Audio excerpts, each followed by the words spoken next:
सबको जय मसीह की। आज एक फिर से एक नया संदेश हम परमेश्वर के वचन के बारे में देखेंगे। आज का जो टॉपिक है वो है परमेश्वर की योजनाएं। परमेश्वर की योजनाएं सफल रहती है।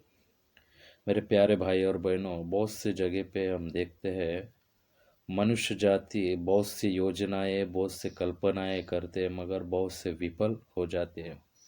मगर सारे सृष्टि का निर्माण करता, सारे मानव जाति का पिता परमेश्वर, यहोवा परमेश्वर, हमारा तुम्हारा सारे सृष्टि का सृजनहार, वो पिता परमेश्वर सारे मानव जातों के लिए जो योजनाएं बनाता है वो स्थिर रहती है। पवित्र बाइबल में ऐसे बहुत सी योजनाएं जो परमेश्वर ने पहले से ही स्थिर किए हैं, और वो जो योजना करता है मेरे प्यारे भाई और बहनों, वो हम सब के लिए अच्छी योजना करता है। मनुष्य केवल थोड़े देर के लिए या कुछ दिनों के लिए योजना करता है, लेकिन परमेश्वर सदा सर्वदा हमारे लिए योजनाएं बना के रखा है।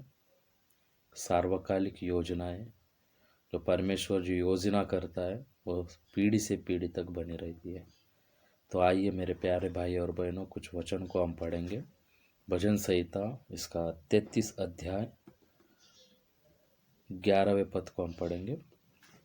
यहोवा की युक्ति सर्वदा स्थिर रहेगी, उसकी मन की कल्पनाएं पीढ़ी से पीढ़ी तक बनी रहेगी। क्या लिखिए? यहोवा की युक्तियाँ सर्वदा स्थिर रहेगी, उसकी मन की कल्पनाएं पीढ़ी से पीढ़ी तक बनी रहेगी। हम देख सकते हैं मेरे प्यारे भाई और बहनों, परमेश्वर के मन में हमारे लिए कैसी योजनाएं अच्छी है या कैसी है, हम देखना चाहिए, है ना। तो आइए और कुछ वचनों को हम पढ़ेंगे। आप सब लोग इस वचन को कई बार पढ़ चुके हैं, फिर भी हम एक बार इस वचन को मनन करेंगे मेरे प्यारे भाई और बहनों। यिर्मयाह संदेष्टा की किताब जो हम सबको मालूम है, यिर्मयाह भविष्यवक्ता 29 अध्याय 11वें पद को हम पढ़ेंगे। 29 अध्याय 11वां पद, भजन यिर्मयाह संदेष्टा की किताब 29 अध्याय 11वां पद। देखिए, क्योंकि यहोवा की यह वाणी है कि जो कल्पनाएं मैंने तुम्हारे विषय करता हूँ उन्हें मैं जानता हूँ, वे हानि की नहीं वरन कुशल ही की है, और अंत में तुम्हारी आशा पूरी करूँगा।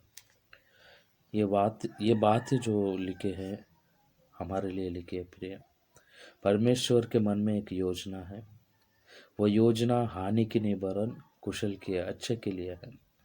अब हम बाइबल को कुछ बातों को अच्छी रीति से पढ़ेंगे तो आपको पता चलेगा। हम एक एग्जांपल मैं आप लोगों को देना चाहता हूँ मेरे प्यारे भाई और बहनों। आप लोग सोचिए, बाइबल में यूसुफ नाम का एक व्यक्ति पुराने नियम में है, हम सबको मालूम है। यूसुफ जो याकूब का बेटा, हम सबको मालूम है। तो ये यूसुफ को अपने भाइयों ने क्या करता है, कुछ लोगों को भेज देते हैं, पैसे लेकर दाम देकर भेज देते हैं। लेकिन यूसुफ के द्वारा परमेश्वर की योजना जो है वो पीढ़ी से पीढ़ी तक बनी रहती है। हम इतिहास को अगर पढ़ेंगे तो हमको मालूम है मेरे प्यारे भाई और बहनों, उत्पत्ति की किताब में हम देख सकते हैं 37 अध्याय 22 वचन को हम पढ़ेंगे। उत्पत्ति की किताब 37 अध्याय 22 वचन।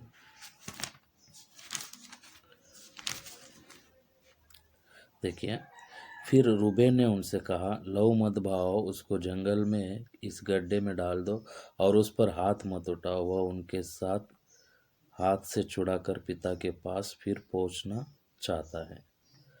तो हम देख सकते हैं यहाँ पर, तब मिद्यानी व्यापारी उधर से होकर उनके पास पहुँचे, अतः यूसुफ के भाइयों ने उसे गड्ढे में से खींच कर बाहर निकाला और इश्माएलियों के हाथ चांदी के 20 टुकड़े में बेच दिया, और वे यूसुफ को मिस्र ले गए, है ना।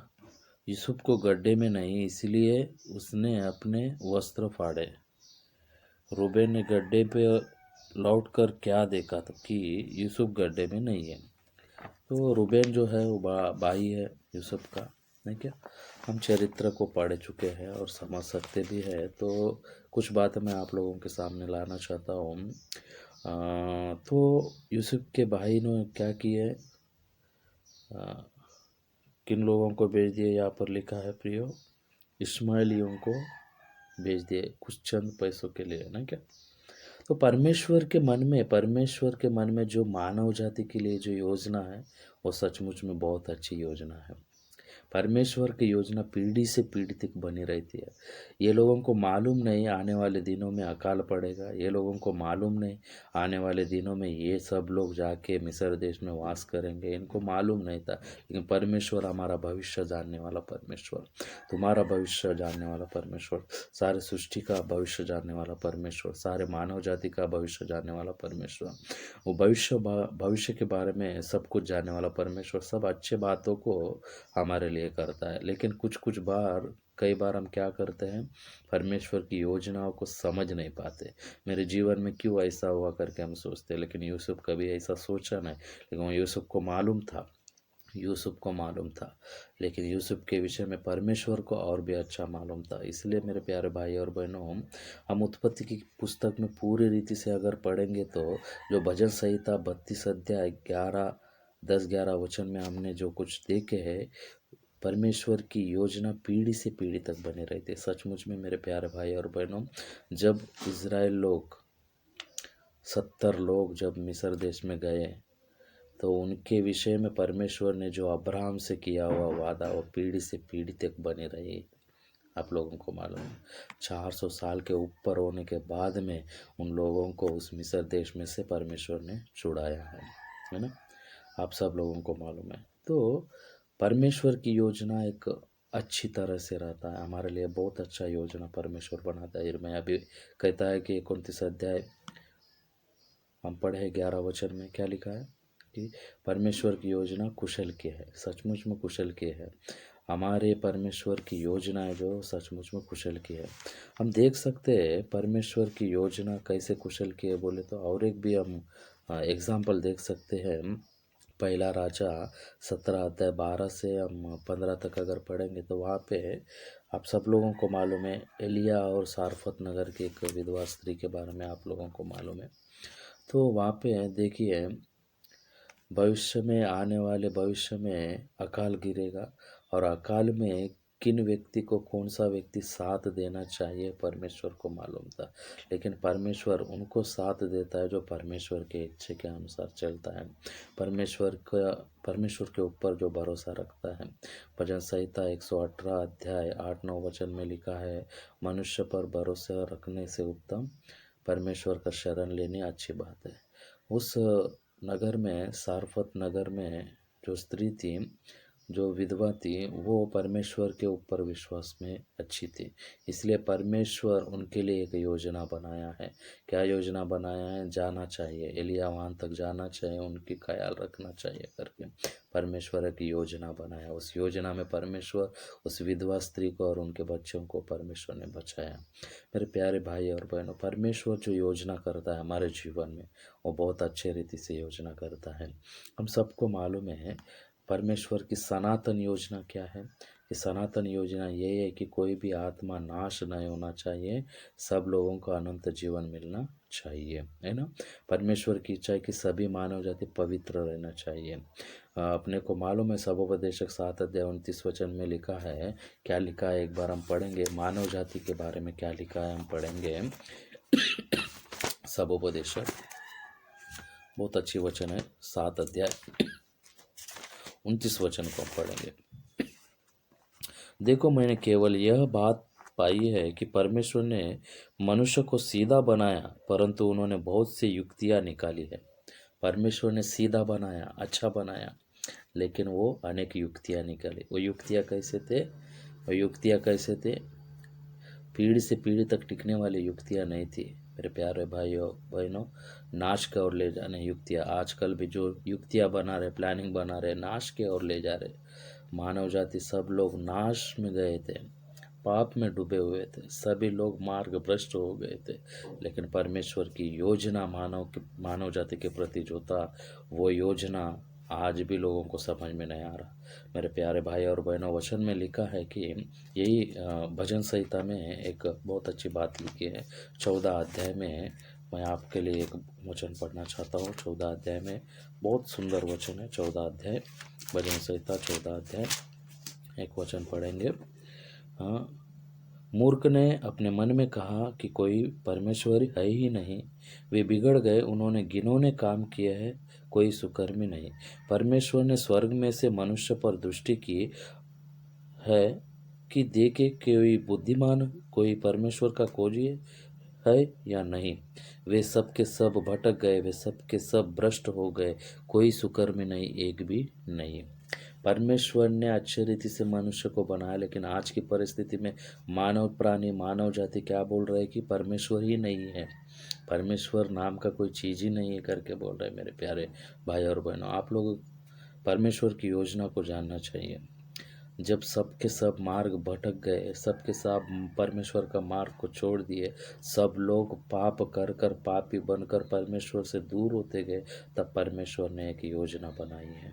वो कुशल की योजना थी, वो अच्छाई की योजना थी, वो सच्चाई की योजना थी। परमेश्वर हमारे लिए जो योजना बनाता है वो अच्छा बनाता है, कुशल के रहते हैं। मेरे प्यारे भाई और बहनों, बाइबल में लिखा है इफिसियों की पत्री 1 अध्याय में एक बहुत अच्छा वचन है, हम पढ़ेंगे। इफिसियों की पत्री 1 अध्याय, इफिसियों की पत्री 1 अध्याय में एक बहुत अच्छा वचन है। मेरे प्यारे भाई और बहनों, परमेश्वर की योजना क्या थी देखिए। इफिसियों की पत्री 1 अध्याय कुछ पद को हम पढ़ेंगे। देखिए, हमारे प्रभु यीशु मसीह के ओर से पिता का धन्यवाद हो कि उसने हमें मसीह में स्वर्गीय स्थानों में सब प्रकार के आत्मिक आशीषें दी है, जैसा उसने हमें जगत की उत्पत्ति से पहले उसमें चुन लिया है कि हम उसके निकट प्रेम में पवित्र और निर्दोष हो। किसमें? उसमें बोले तो किसमें? परमेश्वर की योजना थी कि हम प्रभु यीशु में पवित्र किए जाएं, प्रभु यीशु में हम पवित्र बने, और कैसे रहे? उसके निकट में हम प्रेम में बने रहे, है क्या? तो ये सब परमेश्वर की योजना थी। इसलिए मानव जाति को परमेश्वर ने सीधा बनाया, लेकिन वो अपने मार्ग में चले गए, है ना। इस दुनिया में बहुत से मार्ग बन गए, लेकिन परमेश्वर ने हमारे लिए एक मार्ग तैयार किया, वो है यीशु मसीह का मार्ग। एक योजना तैयार किया है, वो यीशु मसीह के द्वारा हम सब लोग परमेश्वर के पिता के पास और एक बार पलट सके, उधर आ सके, परमेश्वर के ओर आ सके, सच्चा परमेश्वर को जान सके। परमेश्वर की यही योजना थी, क्योंकि सब लोगों को मालूम है। ये वचन लिखा है रोमियो की पत्री में 3 अध्याय 23 वचन में, हम पढ़ेंगे। रोमियो की पत्री 3 अध्याय 23 वचन में क्या लिखा है देखिए। इसलिए कि सबने पाप किया और परमेश्वर की महिमा से रहित है। सबने पाप किया, है ना। परमेश्वर ने सीधा बनाया मानव जाति को, लेकिन वो अलग रीति से चले गया, है ना। आज परमेश्वर है ही नहीं करके बोलने वाले बहुत से लोग हैं। इसीलिए परमेश्वर ने एक योजना वो अच्छे की है ना। और योजना क्या है? यीशु मसीह के द्वारा हम पिता परमेश्वर के पास पहुंच सके। ये परमेश्वर की सबसे बड़ी योजना है। यही रोमियो की पत्री 6 अध्याय 23 वचन में क्या लिखा है, हम पढ़ेंगे। 6 अध्याय 23 वचन में देखिए, क्योंकि पाप की मजदूरी तो मृत्यु है, परंतु परमेश्वर का वरदान हमारे प्रभु यीशु मसीह में अनंत जीवन है। प्रभु यीशु मसीह में अनंत जीवन है। ये परमेश्वर की योजना है ना। सभी लोगों को पाप की क्षमा मिले, पाप क्षमा के द्वारा हम सब लोग परमेश्वर को फिर से जाने पहचाने। इसीलिए प्रभु यीशु मसीह को इस धरती पर परमेश्वर ने भेजा। और परमेश्वर की योजना क्या थी? हम सबको मालूम है, यूहन्ना 3:16, परमेश्वर ने जगत से ऐसा प्रेम रखा कि वो अपना एकलौता पुत्र को दे दिया, जो कोई उस पर ईमान लाए वो नाश न हो परंतु सार्वकालिक जीवन पाए। यही परमेश्वर की योजना है। तो हम ये योजना को समझना चाहिए, है ना। परमेश्वर की योजना को हम समझना चाहिए।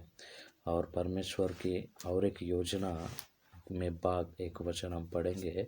5 अध्याय, रोम 5 अध्याय है, 6 से 10 वचन तक हम पढ़ेंगे। देखिए, क्योंकि जब हम निर्बल ही थे तो मसीह ठीक समय पर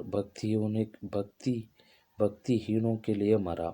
किसी धर्मी जन के लिए कोई मरे ये तो दुर्लभ है, परंतु हो सकता है किसी भले मनुष्य के लिए कोई मरने का भी साहस करे। परंतु परमेश्वर हम पर अपने प्रेम की भलाई इस रीति से प्रकट करता है कि जब हम पापी ही थे तभी मसीहा हमारे लिए मरा। तब अतः जबकि हम अब उसके लहू के कारण धर्मी ठहरे तो उसके द्वारा परमेश्वर के क्रोध से क्यों न बचेंगे। क्योंकि बैरी होने की दशा में उसके पुत्र की मृत्यु के द्वारा हमारा मेल परमेश्वर के साथ हुआ, तो फिर मेल हो जाने पर उसके जीवन के कारण हम उद्धार क्यों न पाएंगे। केवल यही नहीं, परंतु हम अपने प्रभु यीशु मसीह के द्वारा, जिसके द्वारा हमारा मेल हुआ है, परमेश्वर में आनंदित होते हैं। कितना सुंदर वचन है ना। आप सब लोग परमेश्वर की महिमा से रहित हो गए, दूर हो गए, लेकिन परमेश्वर ने योजना बनाई। वो योजना में हम लोग सब लोग विश्वास रखना चाहिए। यूसुफ के जीवन चरित्र को हम देखते हैं। परमेश्वर ने योजना बनाई उनके लिए, इज़राइल लोगों के लिए परमेश्वर ने योजना बनाई। वो योजना अच्छा की थी, है ना। और वो योजना को परमेश्वर ने क्या किया, सक्सेस किया, है ना।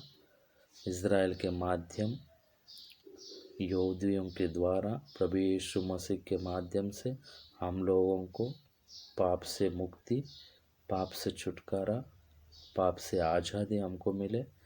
हम पापों में मरने वाले थे, नरक के ओर जाने वाले थे, परमेश्वर से दूर होकर, सच्चाई से दूर होकर हम दूर जाने वाले थे, लेकिन परमेश्वर की योजना के द्वारा परमेश्वर हमको चुन लिया है। ये बहुत बड़ी योजना परमेश्वर की है मेरे प्यारे भाई और बहनों। ये बात हम लोग समझना चाहिए। परमेश्वर की योजना पीढ़ी से पीढ़ी तक बनी रहती है। सचमुच में प्रभु यीशु मसीह इस जगत में आकर 2000 साल हो गए केवल, है ना। 2022 साल या 21 साल। देखिए मेरे प्यारे भाई और बहनों, इतने सालों से परमेश्वर की योजना बनी है और भी आगे बनी रहेगी। ये परमेश्वर की योजना है और इस योजना में आने वाले सभी लोगों को परमेश्वर आशीर्वादित करे। जय मसीह की।